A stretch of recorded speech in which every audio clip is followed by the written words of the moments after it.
See if we can all this. Hello and happy Friday, everyone. I'm Ryan Block, the host of the curator of this show. Okay, I'm hearing a bit of an echo. Are you hearing it? Is that better? Maybe. No, I'm still hearing it. Let me try to. The joys of technical difficulties, everybody. Maybe. Is that better? I think so. Okay. I'm hearing an echo on Instagram, but not on Facebook. And Facebook's the important one. So I don't know how to turn that off. Turn your volume down. Let's see. You guys, this is a first for me, so please forgive me. We'll get around to this here in a second. Oh, is that better? I don't know. Can you guys hear an echo on Instagram? I mean, I can work with it, but we'll get it going in the meantime. Hello and happy Friday, everyone. It's time to get going with episode number 4 of season 3 of the Open Heart Collective. My guest today is the first time second time we've really spoken other than Instagrams and some text messages, but I'm really excited and honored tonight to be joined by Grace Presley. Now, I will let her introduce herself and get into her story, because what I've read of her story and heard of the content that she produces, her story is incredible, and I can't wait for her to share it with you guys tonight. So with no further ado, Grace. Thank you, Ryan. I appreciate that so much. And so I'm Grace. I am a writer. I'm a photographer. I'm a mama. I am a nurse. All of those kind of things that kind of come with I am. Who am I on the surface level? But who am I whenever all of that is peeled back?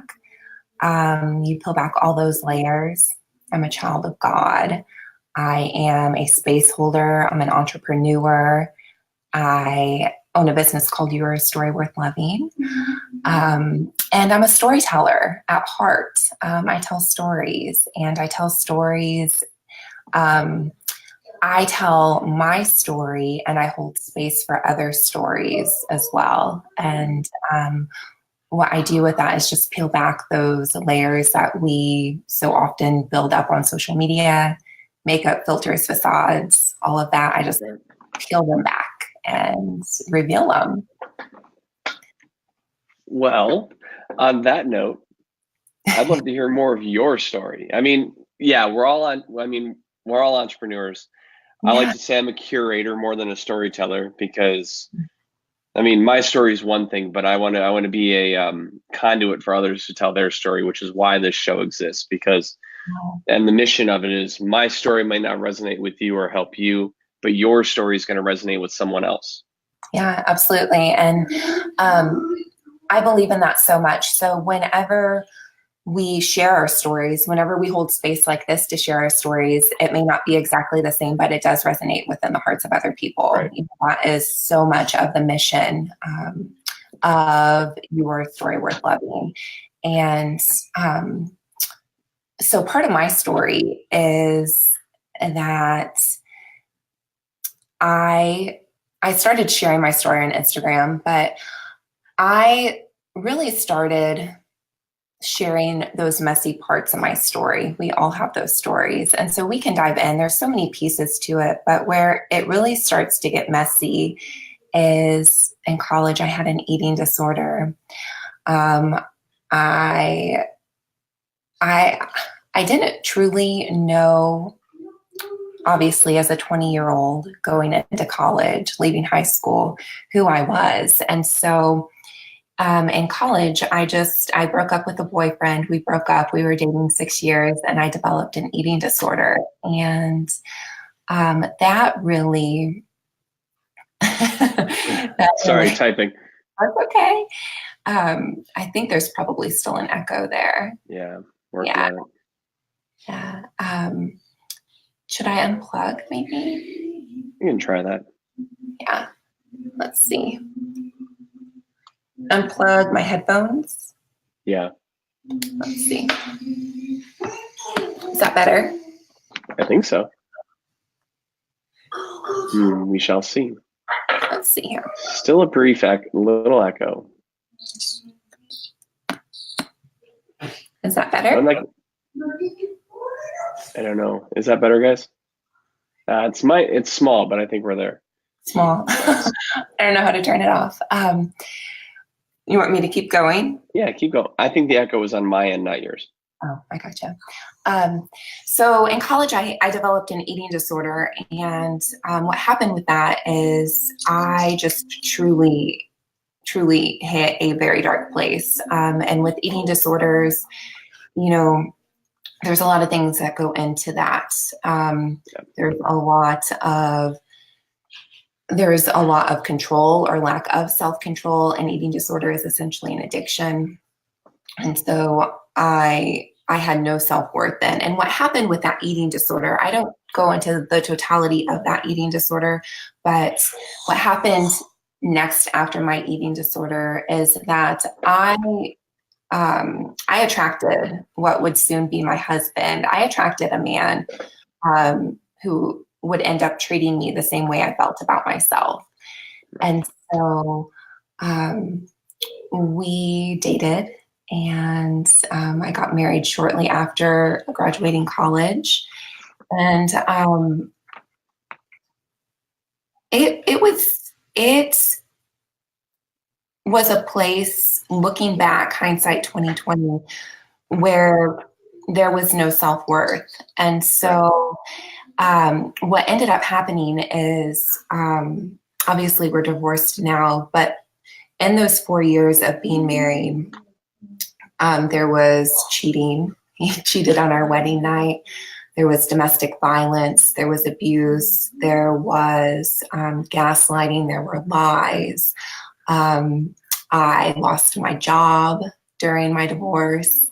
I was in jail during my divorce. Some of those pinnacles of it, another thing I don't often talk about, but I'm in the middle of writing a book. I had an abortion due to manipulation also during my marriage. And so there's a lot of things in my story that when you put those pieces together and you look back at that all kind of center on my lack of self-worth with who I was, with my eating disorder, with the man that I ended up marrying, and everything that happened in our relationship. And so, you know, when I tell those parts of my story, when I really dig in and reveal and become transparent with those pieces of my story, I think what resonates most with everybody is those feelings that you get, because we've all had those. So, you know, I want to ask you, Ryan, too, when you read my story, when you were reading my story, what resonated with you? Because I don't think that it's probably domestic violence. I think it probably was maybe it was more of a feeling of shame or guilt or feelings of worthlessness or hitting a rock bottom. I mean, there's a lot of common ground in our respective stories. My ex-wife, the mother of my kids, suffered with an eating disorder for the vast majority of our relationship. So therefore, I learned a lot about that particular addiction during that process, and honestly, I blamed her for a lot of it. Because I wasn't in that. I mean, looking back at it, I was an asshole. Because I wasn't sure how bad of an actual health disorder it was. I mean, her and I are in a good place now. Obviously, we still have our tiffs like exes do, but where we found common ground in being able to move through that is the fact that we don't allow that type of behavior to manifest around our kids. Yeah. Because I mean, children are very susceptible to it, especially boys. Mm. And being that my eldest is my son, because he got to see me at my worst. It was, I mean, if you guys listen back, there's multiple episodes where I've said the story where I'm breaking down in the corner of my kitchen, just not knowing what to do next, and not knowing that I wasn't being the dad that I needed to be. But Yeah. so I mean, but growing up, my mother was in abusive relationships. So it's not, like I said, there's common ground just from different times in my life, kind of all coalescing into saying that I know what you've gone through. Yeah. And Parallels there. yeah, parallel, that was the word I was looking for. Yeah. Yeah. Not necessarily intertwined, but a lot of parallels where you can certainly relate to that. And that's what's so beautiful about sharing our stories is that, you know, you may not have gone through domestic violence, or you may not have gone through abuse, or, you know, just different types of addictions. However, those feelings that are associated with a lot of what we feel as human beings, as being on this earth, are so universal that it's, when we talk about mental health, which the Open Heart Collective is so big on talking about, which is a beautiful thing. You know, those feelings that everybody has felt at one time or another are so taboo to talk about. And that's what's beautiful about sharing your story and peeling back the layers. It's not about airing the dirty laundry, but it's about finding your truth and your story in the hearts of others. Right. And that is what starts to break down the mask and the filters and the facades, and starts to really break through and crack open. Yeah. I mean, I didn't expect this show to kind of become what it's become. Yeah. I mean, but that kind of rings true for several things in my world. But it's always interesting when you're able to sit across the screen from somebody and understand that while yes, we are broadcasting this and this is being recorded, we're just generally having a conversation and getting to know each other. And that's why everything with this show is raw. It's live, it's unedited, because it's not about where we think you guys need to be taking the value. It's about what do you hear, or from what you hear, where do you take the value? What is the value to you? How do you take what Grace and I have talked about, and my previous other 35, 34 guests have talked about? Where do you take the value? What can you take from our stories and our life experiences and attach to your life and your life experiences, and hopefully improve your life and your life experiences? Yeah. So yeah, absolutely. And I think as well, you know, it's beautiful when you share stories and you hold space for stories like this, because it's not always about giving advice. Because when you give advice to somebody, you're essentially saying, I know what's best for you, rather than what you know what's best for you. When you hold space like this, you're letting others into this space.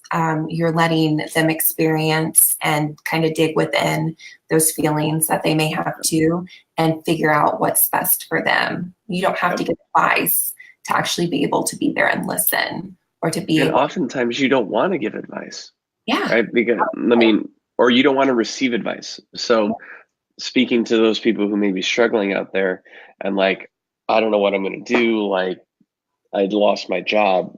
I'm dealing with an addiction. I'm depressed. I mean, so much of the world is depressed, and that's sad to me, because we've got so much good too. But and the moment that you reach out for help, and then that person just tells you, this is what you need to do to fix it, when you know in your heart of hearts that that thing they're telling you to do is not going to work for you, because you're not them. Exactly. And that's why, and then so all of a sudden you shut down and you're like, okay, yeah, whatever. All right. Yep. Uh-huh. Rather than them just opening up and allowing themselves to listen and understand as best as they can. That's the important part. Yeah. Because when you can feel understood and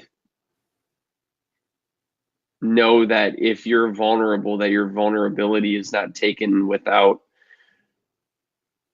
serious intent. Yeah. And I mean, there are some people that we've had on the show that have told things live in front of people, not just me, things they've not said to their closest friends. Yeah. And that still floors me because we're having conversations here about how we can help. So let's dive into your story a little bit more. We could talk about that all day long, but I want to know a little bit more about you and kind of like the journey that you went through. So college, poor marriage, eating disorder, which landed you in prison during or all through the divorce process. I mean, that's a lot to handle. Yeah, it was a lot. I just kind of glossed over it, but there is so much in that time frame of like 6+ years of that it would take a lot to talk about. And digging in, it's very heavy.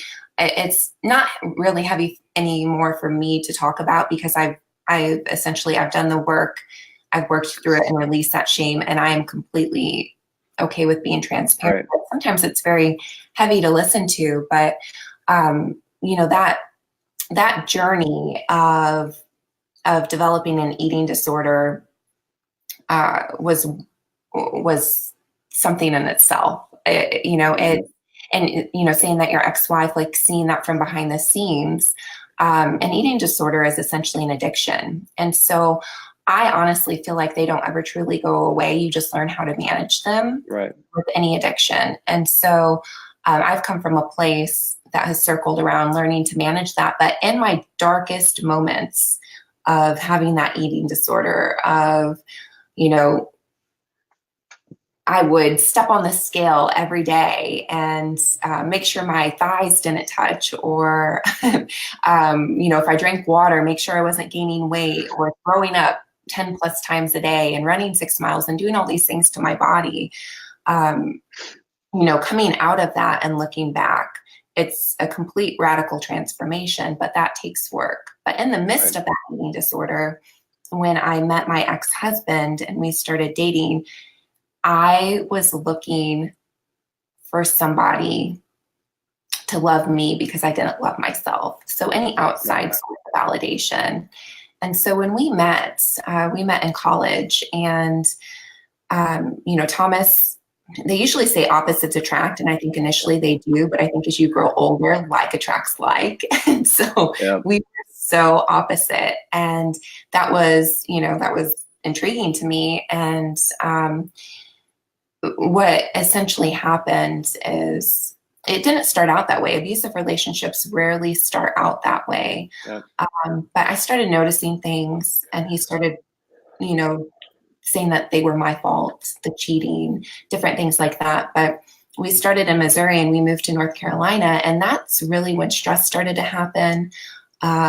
Moving states kind of has the capability to cause a lot of stress. Oh yeah. And we had Sawyer in that time frame, and having a baby does that too. And we were young. We were really young. I was 24. I think he was 26. And then his drinking increased, and I was not aware of it. And things just started to happen. So when I look back, it's funny too, when you talk about traumatic events, because I think we all have different sorts of trauma. They're subjective in our lives, but I can't always remember specific instances, but things would start to escalate. And Thomas would coin this phrase, the bell curve. He always called it the bell curve. So do you remember in statistics? Yeah. Bell curve. Okay. So essentially what that is, looking back, is a cycle of abuse. So it would start along this line here, and we would be fine. Yeah, we would be fine, but he would start an argument, or he would want to have sex and I would say no, or whatever it would be, and he would escalate it. So the escalation was the fight, and the pinnacle of that was making me cry, bringing it back down, apologizing, and then coming back down over here, and him being the hero, bringing flowers. And essentially what that was is a cycle. And that didn't happen in a 20-minute period. That would happen either like over hours or over days. It would just cycle back around. And so, you know, there were instances where I've told this, well, I haven't gone into a ton of details about it, but we had taken Sawyer up to a little discovery place up in a different town. And Thomas wanted to have sex that night. And I was exhausted. I'm a night shift nurse. I just wanted to go to bed. So I was asleep on the bed next to me. And I told him no. And he was angry. He was so mad at me. And he dragged me off the bed. He punched me in the head. He kicked me between the legs. And it just ended up, you know, I was screaming at him. I was calling my mother. And it just, I never reported him, but it turned into just a cycle of apologizing, and he'll do better. It'll never happen again. So essentially, all of these things, what they come to is Thomas decides to move, and we stay here in North Carolina, and we don't go with him. And so staying here was the first time I had actually kind of pushed back towards like using my voice and saying no. And during all of this, I'm still working. And during that time also, I went to a counselor at work, and she had told me, you know, Grace, if anybody knew what was going on in your household, it's considered child abuse. And so all of these things were kind of going on. You know, my family, my friends, they're all worried about me. They're giving me advice that I'm not ready to listen to. But, you know, I'm trying to figure this out on my own. And so eventually what this turns into is it just kind of blows up, or everything just blows up. And it turns into an investigation. He's in the military. I don't think I mentioned that. And so it turns into a military investigation, and it goes over a couple of years. And that was a very scary time. There were times he had threatened to kill me. He had threatened to kill Sawyer. He had threatened to kill himself. And I had to pass my child on to this man threatening to kill us. And,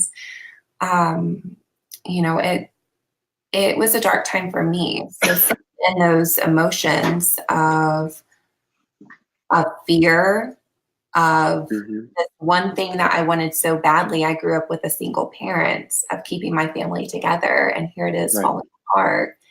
You really have to dig deep, and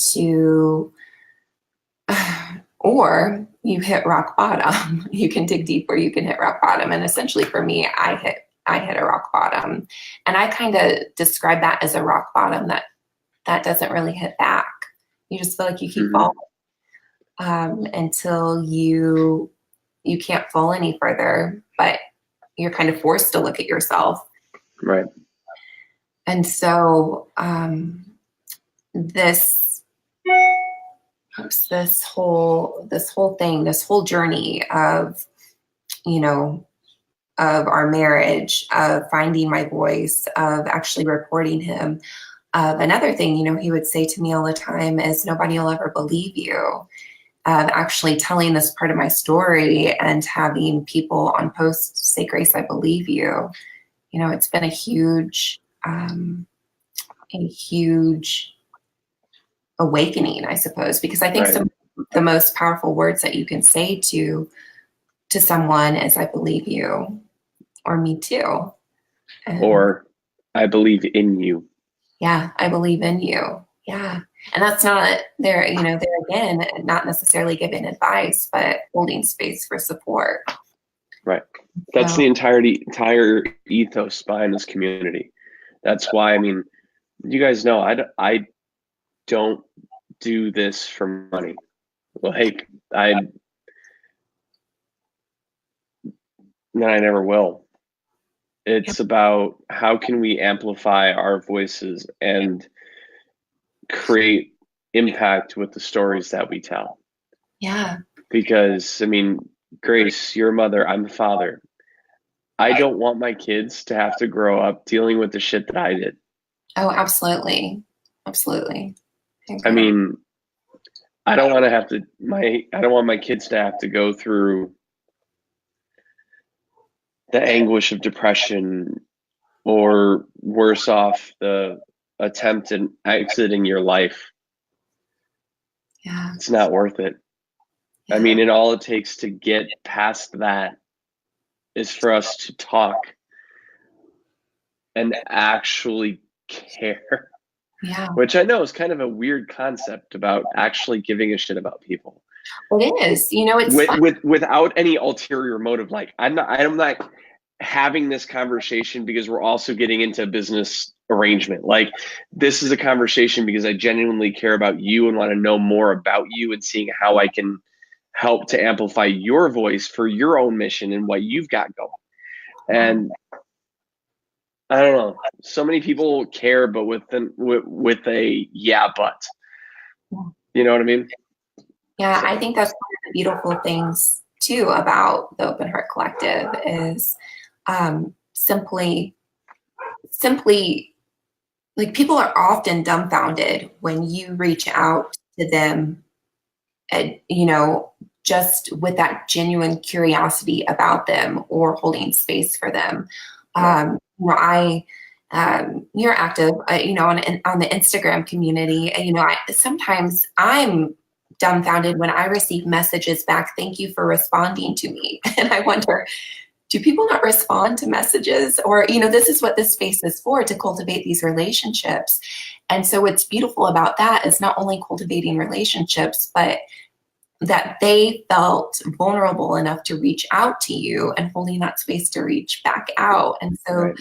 You know, it's a kind of a funny, not funny, but it just is always surprising to me, because in this, just genuinely caring about people, and having these talks. So mental health does matter, you know, finding commonality. So you had mentioned, you know, part of your story, which I know you've talked about before, but where you felt at your rock bottom, Ryan, and my rock bottom, where you felt there was you could not go on anymore. Like you can, yeah. And so I'm wondering what that looked like for you, like those feelings, because I know that those similar feelings that you held are going to be like woven threads, you know, the same. Right. I mean, excuse me, I'm actually ill today, and I've been quite sick the past couple of days, but I have to push through. The show must go on, as they say. But what, for me, I mean, you guys who have been longtime listeners of the show, which, I mean, who knows, there might be one of you or two of you or 20 of you, I don't know. Because again, I really don't care about the metrics. I care about the connections. Anyways, I went through a lot in my teen years, as most teenage kids do, right? We're all struggling. We all feel like we don't fit in, that we don't belong. Mine just all that for me just happened to all coalesce around the same time as when I lost my grandmother. And grandmother and failed relationship when I was like a teenager was like, I'm done. Yeah. Right. And looking back, it was, I mean, going back to that kind of that time where the prior attempts and when I was abusing myself as far as cutting, and because you know how a lot of people, when they're trying to hide their addiction to self-harm, they may or may not do it in the most obvious of ways. Yeah, and for me, for the period of time that I was cutting, and I've said this before, but I was cutting on the bottom of my feet. Not a lot, but enough. Because I mean, hell, one little to the bottom of your foot, and then you try to go walk a day. It's hard, Yeah. and yeah, it's fate that kept me here, and which is why I mean now with kind of everything that's gone on in the world, I'm just done sitting on the sidelines and being quiet about this. I mean, we're in a world where we're reacting to people's mental health issues rather than being proactive and finding ways to help. Yeah. And it becomes a buzzword, right? We lost Mac Miller, we lost Kate Spade, we lost Anthony Bourdain, we lost Chris Cornell, we lost. I mean, it continues and continues and continues. But what do we actually ever do from it? Yeah. You hear it for a little bit and then it just kind of goes in the background. Right. You know, for however long until it happens again. Or and not even just with suicide. If it is domestic violence, Rihanna, you know, that whole thing, you know, that was in the news. Or, you know, you see a celebrity, perhaps alcohol addiction, or they go to jail, or, you know, that's when it's buzz. But these are things that people are carrying with them, the heaviness that they're carrying daily. And so, I mean, at the end of it, guys, whether you're A-list or normal person, you're still a human being. Absolutely, yeah. And I can guarantee you, and I'm gonna talk about Mac here for a second because him and I were, or his music inspired me pretty heavily. Being in the music industry myself, hearing that what happened to Mac could have potentially been avoided if there was a place for him to go to, like, I'm struggling with this. I don't know what's going to happen next. Yeah. Or Anthony Bourdain, like guys. Yeah, they're celebrities, and we're all humans at the end of the day. So let's find a way to where we can be humans together, right? Because this world, one way or another, this world doesn't stop spinning. And I mean, the only constant is change. So why don't we choose to change for the better? Not just for a facade, but because we actually want to become better humans. Wow. And not just better humans for ourselves, because I mean, that's important, but better humans for those around us who are also struggling. This is why I've put so much of myself into this, and will continue to invest myself into this, because I actually care about you guys and want to see you and your communities become better. Yeah. Anyways, off my soapbox now. Because this is not the Ryan show, against popular belief. So some of those specific obstacles, what did you do to overcome them? I mean, or move through them? Because I mean, as you said, an eating disorder never really goes away. You just kind of manage it. What are maybe some of, because that's the really big one, especially nowadays with social media impact. What are you doing to stay focused on the positive? Yeah. And so with overcoming obstacles, you know, there were a lot that happened in that short time frame. So like I mentioned, reporting my husband for abuse, actually having to tell my story for the first time. There was so much shame and guilt, overcoming that, becoming a single mother, breaking up my family, all of those kind of things. And so overcoming those look like first hitting rock bottom. Like you just have to sit with that mess. You have to sit with it before you're able to move out of it. You can't take a step forward, and perhaps you can, but I couldn't, because I wasn't ready to get out of that mess yet. Eventually, you get so tired of sitting in it that either you stay stuck there. You have children. I had a child, and so you're a parent. You have to take care of your child, or you grow. And so for me, oftentimes people will ask, but how? They want to know the but how, but how, but Right. how, but how. And the but how is a culmination of maybe 2 steps forward and 1 step back, baby steps, crawling your way out of the mud when you can't see what's in front of you. And so that maybe look like for me, decreasing what I was running, decreasing the caffeine, actually eating food, actually eating more than 300 calories a day. Right. Eventually, I started to pick up a personal development book.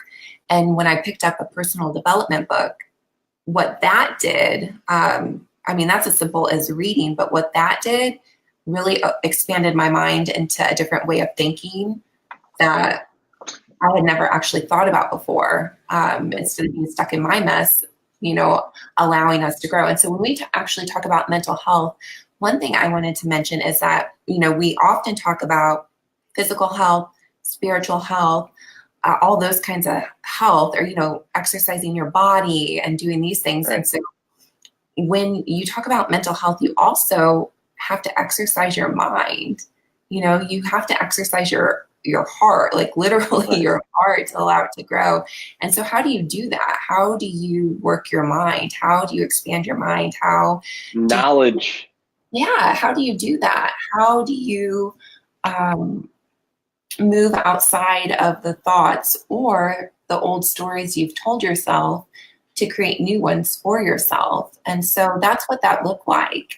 That's what it looked like when I started to read these books and started to think a little bit differently. Not saying that those old stories still weren't there, but what happened is I was cognizant of them and was able to move through them. And so this is not something that happened over a week, you guys.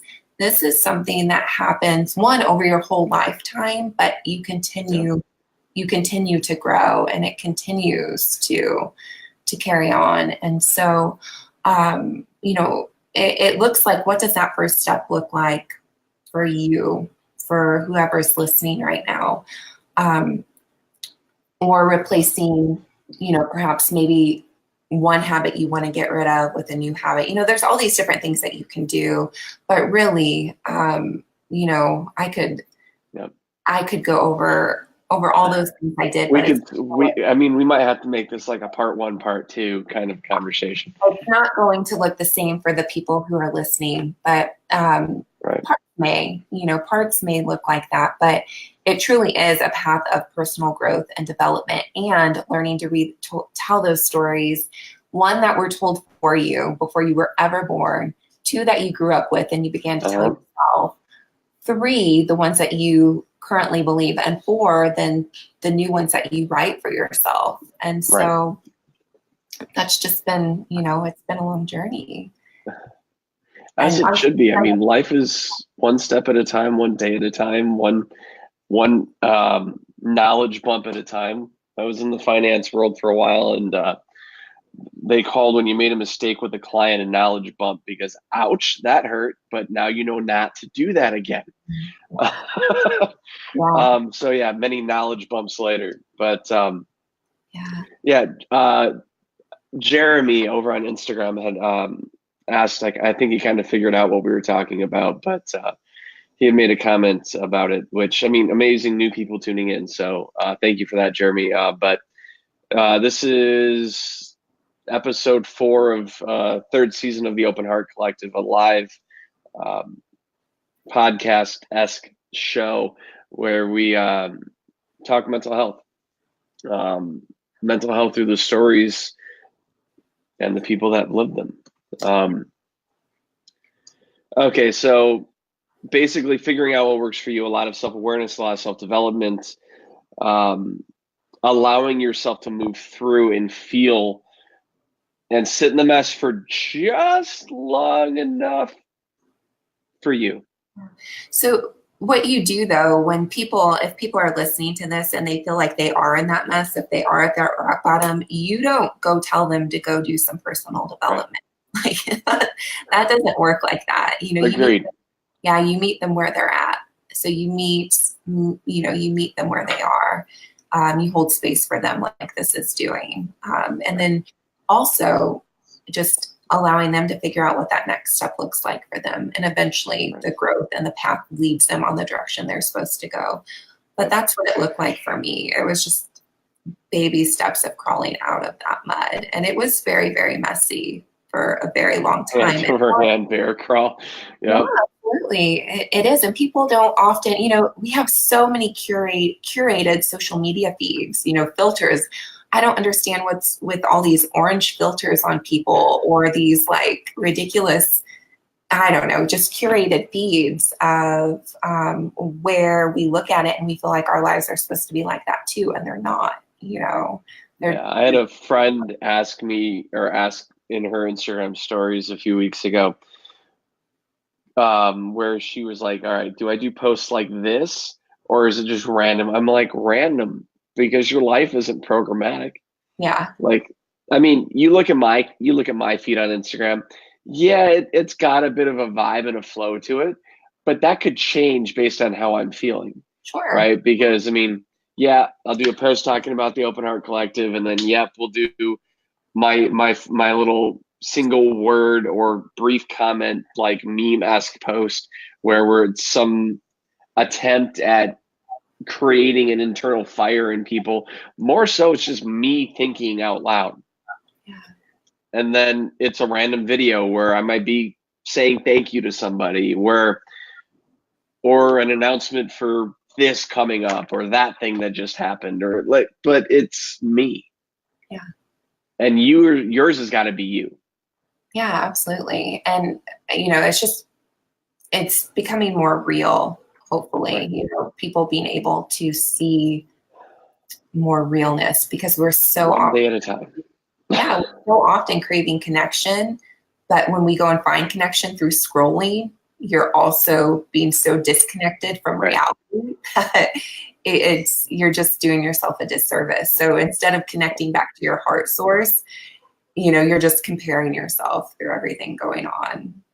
Yep. Yeah. All right. So we're getting to the last little 10 minutes of the show tonight. I want to know what's exciting in your world right now. I know there's a lot. Yeah. There's a lot. And I say this, guys, because no discussion around mental health can be just focused on the story and the struggle, right? We can't just focus on those because that doesn't inspire and give hope to those who are struggling, right? Because if I just got up here and said, yeah, guys, like, oh man, I was a depressed teenager. I held a blade to my wrist and I decided to cut. Thankfully, I didn't bleed, but what if I had, right? Like, and I just ended it there. You guys, it would feel like, okay, and now what? So let's talk about the exciting shit, because that's what keeps people motivated and moving. Yeah. Is knowing that, yeah, ouch, it hurts right now. And it might hurt for a little while, but moving forward and passing through will allow you to get to a place where you can have these conversations. Yeah. And be that next generation helping out. Anyways, what's exciting with Grace? Yeah, I think it's beautiful when you see somebody come through that and you can look at them, or if you're in the mess where they perhaps once were, but they're like this, they are hope for you, right. You can look at them and that gives them inspiration and that gives them hope. And so for me, A Story Worth Loving, its birthday is coming up soon in January. And so first birthday, second, third? First birthday. Yeah, first birthday. Awesome. That's super exciting. And when I launched this business, well, when I say launched, like I knew what I was doing. I had no idea what I was doing, guys. And so let's phrase that right now. Yeah. Nobody ever knows what the hell they're doing. Nobody knows what I still don't know what I'm doing. If they say they do, they're fucking lying to you.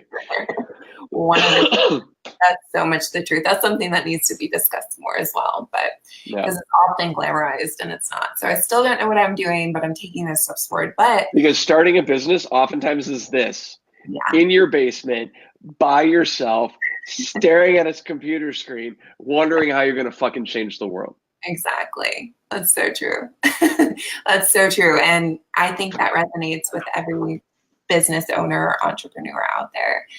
And so I started this last January, and it's just started with a phrase. Like the words just literally came to me. It's not your story is worth living, or your story is worth telling, or your story is worth living, but you are a story worth living. And so I'm a writer, and I just started to write and share on Instagram, and it started to build from there and resonate, and it just developed into this. And so really it's been a movement that has grown quickly in a year. Right. And so I'm so excited because this is not only has this grown, but it has allowed others to come into this space, a literal sacred space, and to share parts of their stories that they felt so heavy. And I just find that that's so incredible and so amazing to be not a support person, not an advice giver, but a space holder for these people. And so that's just led, to this movement, A Story Worth Living, but, speaking and writing, and I want to write a book and just to do all of these things. And so looking back, if I would have looked at my rock bottom where I was 4 years ago to this point now, I just wouldn't have thought that this would have been possible. I would have been dead, or I would have just been still where I was. Right. And that's an amazing thing to be able to think, one, if I can do it at the lowest point where I was, that you can certainly do it too. There you go. Yeah, you can. You can, and there, that there's hope for those people who feel like they can't. So lots of fun things going on, and I'm excited. I'm just so excited about those. I look forward to those, and I also welcome in, just new things yeah, it's exciting times right now. Yeah. I mean, there's a lot to be said for focused positivity. And yeah, things might not be the best. They may not be exactly what you want, but that constant one step, one foot in front of the other every single day will help you get to that end, or whatever that end that it is that you want. Like going back to your note on looking at the mental health side, not just physical, not just spiritual, really focusing on the emotional and the mental health of a person. I started something back in July because I really, honestly, I didn't like how I looked and how I was feeling at the time. And I called it Mission 35 because I was a few months away from turning 35, and I'm like, oh shit, I'm gonna be 35 now. No, I didn't want to look like I was 35 when I was 35, because the thought about becoming 35 was terrifying. Because I wasn't at where I needed to be yet. I mean, I was still the story like not there yet, right? So I started every day a little bit of something, right? So, but it was around the mental and emotional health, right? Allowing myself to feel through things and creating those safe places for myself to share. And those, I call them my board of trusted advisors. I'm going to get them t-shirts, and it's going to have like my little signature insignia and then trusted advisor on the back, because it'll just be fun, and why the hell not? To everybody who's joining us on Instagram, wow, thank you. A whole bunch of people just kind of came in and go all at the same time. Anyways, and I was like, all right, I definitely don't like how I look, right? I mean, didn't look bad, but didn't look as good as I know I could be. So I started working out pretty heavily. I ran since July. I think I've run 85 miles. Wow, that's awesome. Purpose being, I wanted to feel my best by the time I turned 35. I was a little off my goals because real life, right? I mean, you get sick, kids, work, because working inside of a company and then running 2 or 3 others plus this podcast, like it takes a lot of time. Yeah. And nights I just don't want to do it because it is. But anyways, I challenge everybody to find their own mission 35. Whatever that is, allows you to focus on becoming your best self is so important, guys. Yeah. Especially, I mean, we're getting ready to go into the new year. I cannot believe it's almost freaking Thanksgiving. But I mean, we have so much to be grateful for. I really hope you guys believe that because I do. Grace, where, if anybody wants to reach out to you, where is the best platform for people to connect with you on? Probably Instagram, just right here, guys, at Grace Presley, on Facebook, all the social, if you just Google Grace Presley. Instagram, I love to share stories and I love to connect over there and just really. That's where we connected.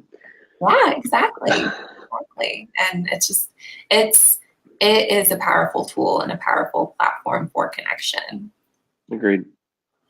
I've met some of my favorite people in the world because of that platform. Yeah, absolutely. It's incredible. It's an incredible space. It can be, I think it can be a double-edged sword, but when you make it something purposeful, as in this, then and use it for good, then it can be an amazing tool for connection. Agreed. All right, guys. So if you've made it through this nearly an hour with us so far, I want to say thank you. It's Friday night. I get it. Y'all want to get turned up. You want to go do some fun things and want to play with your kids, but yet you're sitting here committed with us an hour. Ooh, that was fun.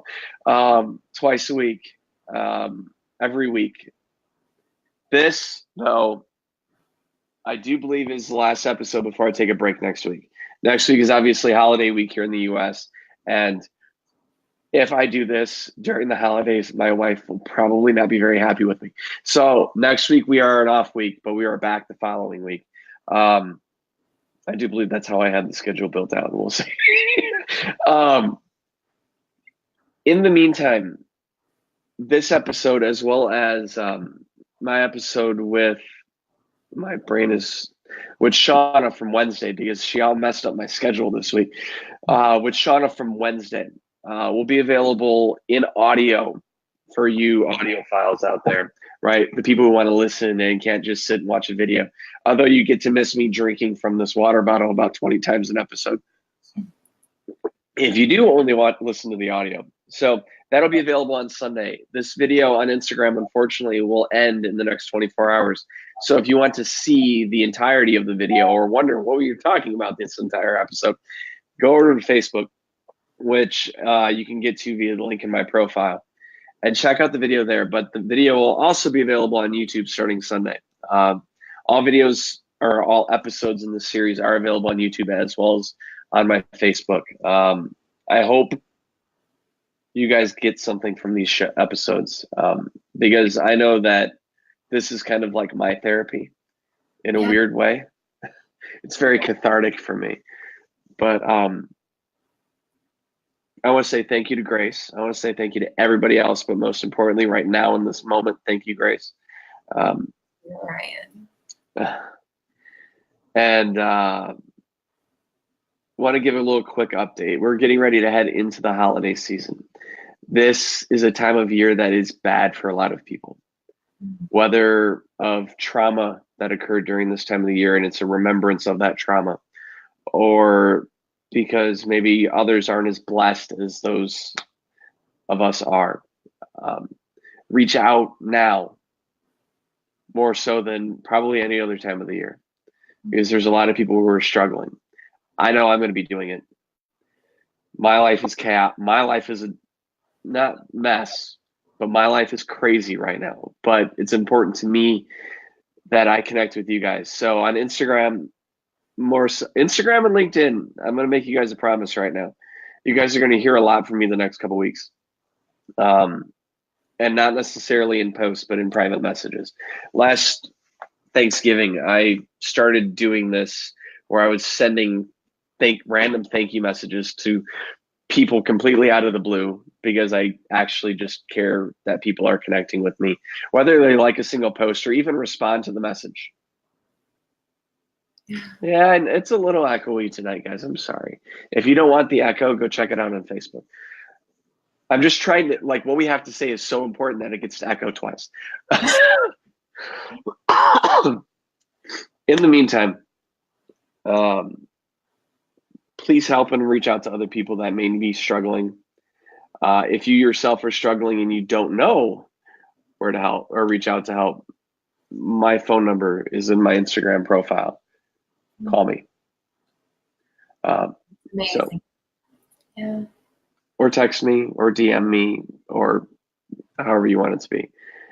In the meantime, as we get ready to wrap this up, I'm going to end it on this little mantra that I've been ending everything on lately. And it is as follows. Be happy is number 1. Number 2 is have fun. Number 3 is hustle your ass off because everything in this world takes work. But, and this is very important, there is no amount of hustle on the face of this planet that will bring you happiness or fun. So you have to have those 2 first. And to all my entrepreneurs out there, all the fellow hustlers out there trying to make a change in the world, make sure you take time to breathe because that's important too. All right, I'm going to say bye to Instagram. Bye, Instagram. And then Facebook, I've got a little special message for you guys because this is what gets caught in the full version of the video. Instagram, or it's live video and audio, guys. I can't speak appropriately, apparently.